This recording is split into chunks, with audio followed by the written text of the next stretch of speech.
अभी आपको बराह रास्त ले चलते हैं। शर्जील इनाम मेमन इस वक्त मीडिया से गुफ्तगू कर रहे हैं। वोट दिया, लोगों ने वोट दिया कि पाकिस्तान का सबसे बेहतर और सबसे बेहतरीन हेल्थ सिस्टम कराची में मौजूद है।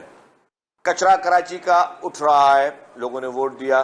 कराची में बसेस चल रही हैं, लोगों ने वोट दिया। तो ये सारी चीजें जो हैं, इसके अलावा बेशतर काम जो कराची में इंफ्रास्ट्रक्चर में भी काम हो रहा है, अरबों रुपए की स्कीम्स जो है सिंध हुकूमत की चल रही है कराची में, उन सारी चीजों को लोगों ने अप्रिशिएट किया। और सिंध भर के बाकी जिला में भी सैलाब में जिस तरह पीपुल्स पार्टी खड़ी रही, सिंध भर में सैलाब में, सिंध भर में अपने लोगों के साथ खड़ी रही, उनकी मजबूरियों में उनके साथ खड़ी रही, उन सब चीजों को का फैसला कल कराची सिंध भर की आवाम ने दिया, जो कि पीपुल्स पार्टी के हक में था। अब मैं आ जाता हूं दूसरी बात पर। जो मुल्क के कुछ मसले होते हैं जो कि मुल्क के मसले होते हैं, और उनकी अहमियत जो है वो मुल्क के लिए होती है। उन चीजों की ऑप्टिक्स की भी वैल्यू होती है और इंटरनेशनल में उन चीजों की वैल्यू होती है। पाकिस्तान के फॉरेन मिनिस्टर मोहतरम बिलावल भुट्टो जरदारी साहब एससीओ की मीटिंग अटेंड करने के लिए भारत गए। और एससीओ एक तंजीम है जिसमें उनको पाकिस्तान की नुमाइंदगी करना से जाहिर होता है कि पाकिस्तान संजीदा मुल्क है, वो तमाम फोरम्स को संजीदगी के साथ लेता है। जब ये चेयरमैन बिलावल भुट्टो जरदारी साहब भारत रवाना हुए तो साबिक फॉरेन मिनिस्टर शाह महमूद कुरैशी साहब का से किसी ने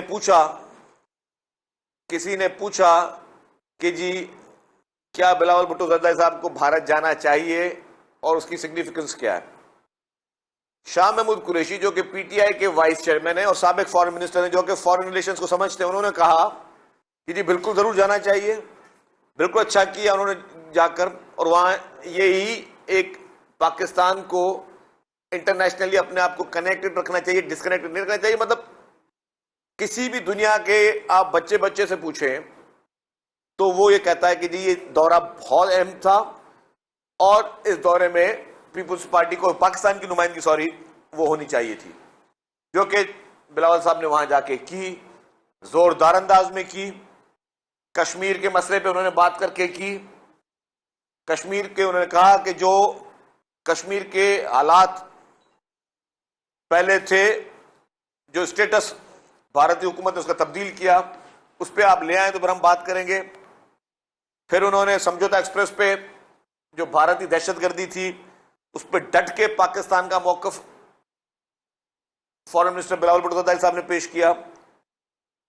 और उन हालात में बिलावल भुट्टो जरदारी साहब गए जिन हालात में भारत की तरफ से जो भारतीय जनता पार्टी है बीजेपी, उसने आपके मुल्क के फॉरेन मिनिस्टर के सर की कीमत रखी हुई थी, हेड मनी रखी हुई थी।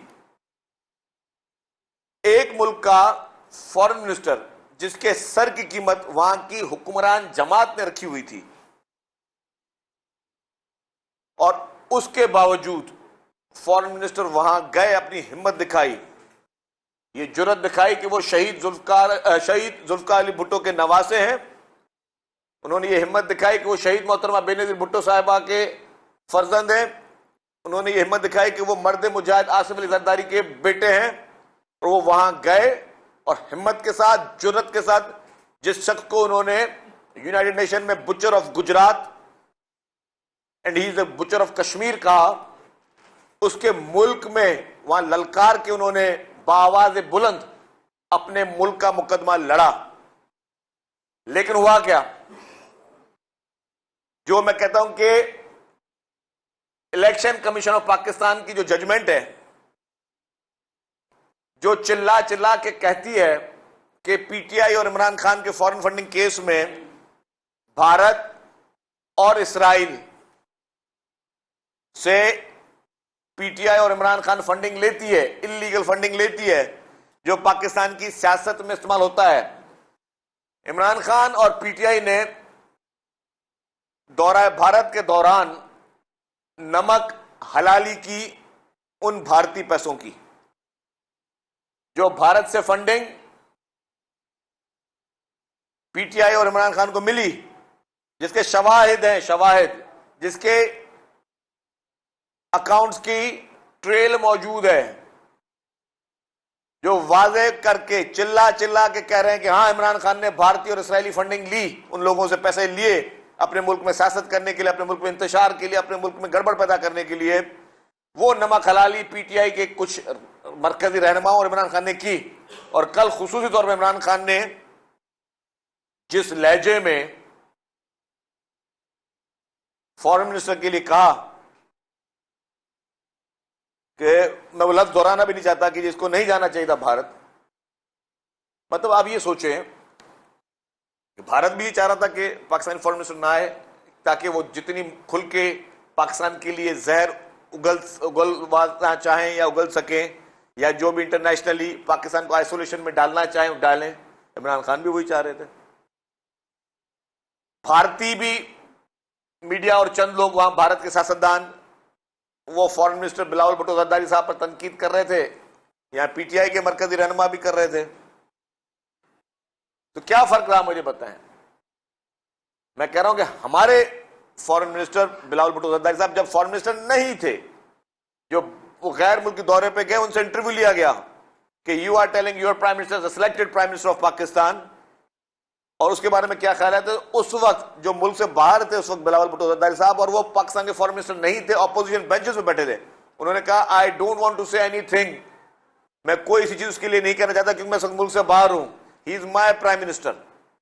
ये उनकी सियासी शऊर था, ये उनकी सियासी सोच थी। उन्होंने कहा कि वो मेरा प्राइम मिनिस्टर इमरान खान, हालांकि वो एक जाली प्राइम मिनिस्टर था, हालांकि वो गलत तरीके से हमारे ऊपर इंपोज किया गया, लेकिन क्योंकि घर के मसले होते हैं, अगर घर में आपको किसी से की शक्ल अच्छी लगती है नहीं लगती है, आपके कोई इख्तलाफात हैं या नहीं है, वो आपने घर में हल करने होते हैं, वो बाहर जाके पूरी दुनिया में अपना मजाक नहीं उड़ाना होता। लेकिन कल इमरान खान ने भारत के साथ वो नमक हलाली की, पाकिस्तान के साथ इसने उसको इज्जत दी, शौहरत दी, उसका नमक हरामी की। ये इमरान खान की नमक हरामी थी कि जिस तरह उसने कल अपने ही मुल्क के फॉरेन मिनिस्टर पे, जो कि एक अहम दौरे पे गए, जिसके उनके अपने फॉरेन मिनिस्टर वाइस चेयरमैन कहते रहे जी जिनको जाना चाहिए था। तो इस बेवकूफ को क्या पता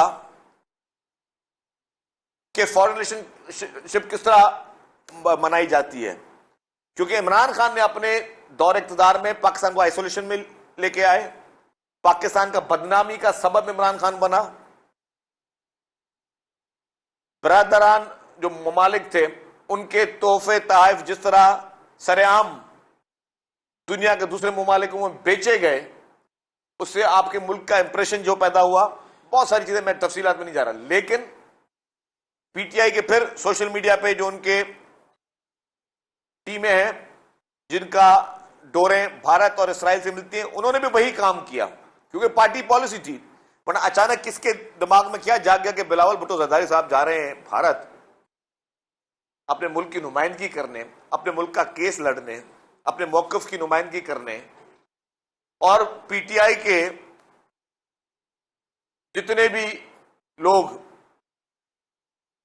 मौजूद है सोशल मीडिया पे, उन्होंने तनकीद के पहाड़ शुरू कर दिए। तो इसका मकसद क्या हुआ? इसका मकसद ये हुआ कि आपके मुल्क में ये अब स्टेबल हो चुकी है बात, ये सबके जहन में बात आ चुकी है कि इमरान खान गैर मुल्की दुश्मन ममालिक के एजेंडा पे काम कर रहे हैं।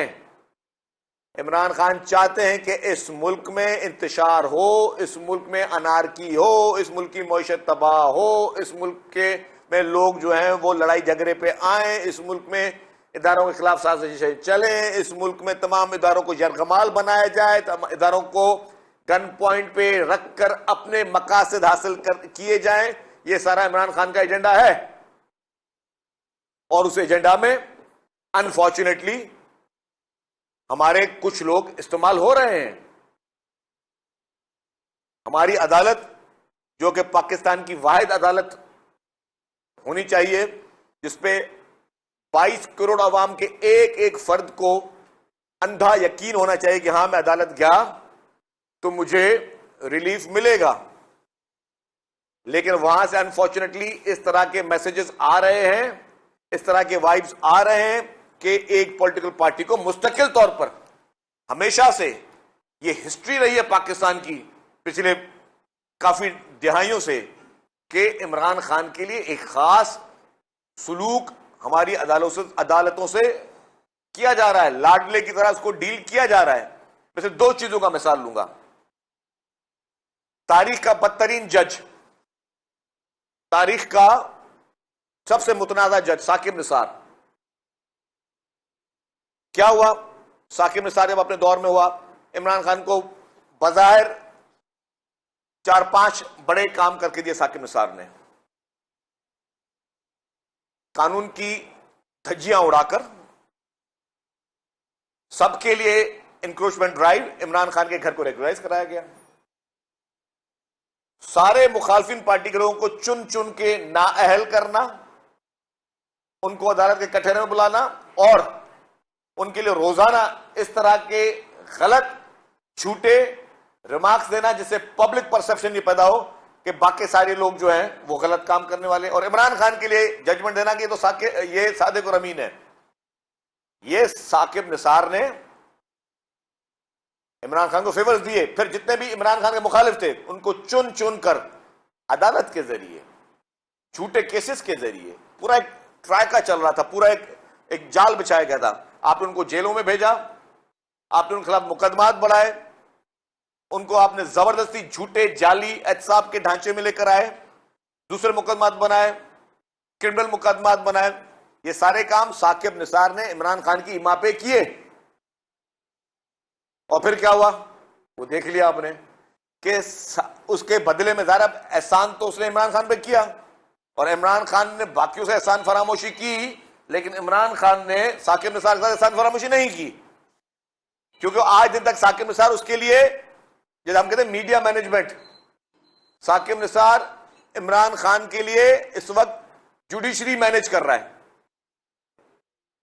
साकिब निसार इमरान खान के लिए मनपसंद फैसले ले रहा है।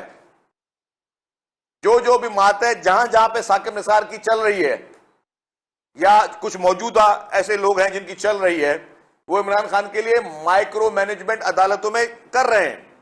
रिसेंटली अभी, पहले मैं साकिब निसार की बात पर जाता हूं। साकिब निसार को टिकटें दी जा रही हैं कि साकिब निसार के कहने पे इलेक्शन के टिकट पीटीआई बांट रही है, और वो साकिब निसार और उसका बेटा करोड़ों रुपए में बेच रहे हैं।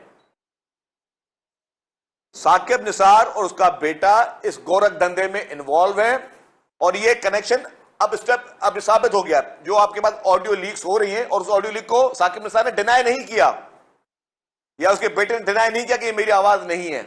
उन्होंने माना कि हमारी आवाज है। भाई तुम लोग होते कौन हो तो कि तुम पीटीआई की टिकटें जो है वो बांटोगे बैठकर? भाई तुम एक जज थे, तुम जुडिशरी का हिस्सा थे, तुम पाकिस्तान के, अपने आप को बाबा रहमत कहते थे, पाकिस्तान के सबसे बड़े में बड़ी एक अदलिया की कुर्सी पे तुम बैठे थे। तुम्हारी औकात क्या है कि तुम बैठकर जो है वो टिकटें बांटो, और तुम्हारे कहने में टिकटें मिले? तो अगर टिकटें तुम्हारे कहने में मिल रही हैं, ये एस्टेब्लिश हो चुका है, तो फिर जितने फैसले साकिब निसार ने किए वो सारे के सारे अंडू होने चाहिए। वो फौरी तौर पर वो सारे फैसले खत्म किए जाए। मैं रिक्वेस्ट करता हूं पार्लियामेंट से इस कनेक्शन को स्टेबल करते हुए फौरी तौर पर किया जाए। और फिर जिस तरह साकिब निसार टिकटें बेच रहा है, पंजाब की anti corruption NAB should call immediately Saqib Nisar और उसके बेटे को, दोनों को बुलाना चाहिए, और दोनों को जेल में डालकर, जिस तरह बाकियों से आपने सलूक किए थे, प्रॉपर उनके 90 दिन के रिमांड लेने चाहिए, और 90 दिन के रिमांड के बाद इनसे वो पैसे रिकवर करवाए जाएं जो ये पैसे उड़ा रहे हैं। और फिर जितने भी, मैं कहता हूं इसके लिए एक कमीशन बनाया जाए। अगर वो कमीशन और कहीं नहीं बनता तो पार्लियामेंट में बने, वरना कोई पार्लियामेंट्री कमेटी बनाए या कोई स्टैंडिंग कमेटी बनाए, और उसमें जितने भी साकिब निसार के इस तरह के फैसले थे जो मुतनाज़े थे, जिसमें अब ये जाहिर होता है कि उसकी बदनीयती थी, एक एक की इंक्वायरी इन्वेस्टिगेशन होनी चाहिए। ये नहीं हो सकता, ये नहीं हो सकता कि साकिब निसार अब कहे मैं अब आम आदमी हूं। तुम आम आदमी नहीं हो। तुम्हारा connection during the office of your tenure वो क्वेश्चनेबल था, वो मुतनाज़ा था। तुम्हारा हर एक्शन लगता था कि तुम इमरान खान के को लाडला बना के बैठे हो, उसको out of the way favour दे रहे हो, और आज जब ये चीजें सामने आ रही हैं तो वो बरी ज़ुम्मान नहीं है। इसी तरीके से जो जो शख्स भी, चाहे आज वो मौजूदा बैठा हुआ हो किसी कुर्सी पे या जो माजी में बैठा, जो जो भी इस तरीके से किसी को out of the way favour दे रहा है, वो चीजें अब पार्लियामेंट में आनी चाहिए। पार्लियामेंट उनको देखे कि कोई अपने इख्तियारात से तजावुज तो नहीं कर रहा।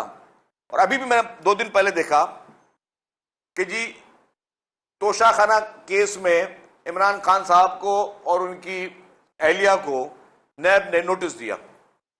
अब वो नोटिस लेकर चला गया हाई कोर्ट में, और हाई कोर्ट कहती है कि ये नोटिस जो है वो इलीगल है, उसकी कोई मीनिंग नहीं है या उसकी कोई उनका कोई हैसियत नहीं है।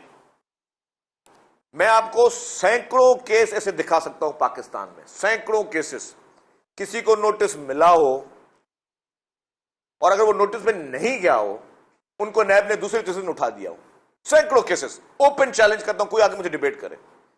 सिर्फ नोटिस की बिना पे कि जी हमने इसको नोटिस भेजा, ये नोटिस पे नहीं आया, इसको हमने उठा दिया, अरेस्ट कर लिया, और फिर वहीं पे जुडिशरी 90 दिन की रिमांड देती थी उन चीजों पर। तो आज इस लाडले के लिए ये नया कौन सा कानून आ गया कि एक इन्वेस्टिगेशन इदारा जो कि किसी को बुला रहा है कि आओ तुम पर चोरी के इल्जामात हैं, और वो उस इदारे के पास जाके अपनी सफाई पेश करे, अपने आप को साबित करे कि नहीं जी मैं गलत आदमी नहीं हूं, मैं ठीक आदमी हूं, वो चला जाता है अदालत में कि जी उस इन्वेस्टिगेशन इदारे ने मुझे बुलाया कैसे, और अदालत बोले हाँ उसको तो बुलाने का इख्तियार ही नहीं है, नोटिस की कोई वैल्यू ही नहीं है। यानी कहां होता है ये पाकिस्तान में, और इससे पहले कैसे हुआ है? और अगर ये जायज है तो उन तमाम लोगों की, उन कैदों का, जेलों का हिसाब कौन देगा जिन लोगों ने सालों साल जेलों में गुजारे, जिन लोगों के इंतकाल जेलों में हुए, नैब की कस्टडी में जिनके मौत हुई, उसका हिसाब कौन देगा पाकिस्तान में? और हम क्यों माफ कर दें किसी को? अगर किसी के साथ जुल्म हुआ है तो उसको माफ कर दो।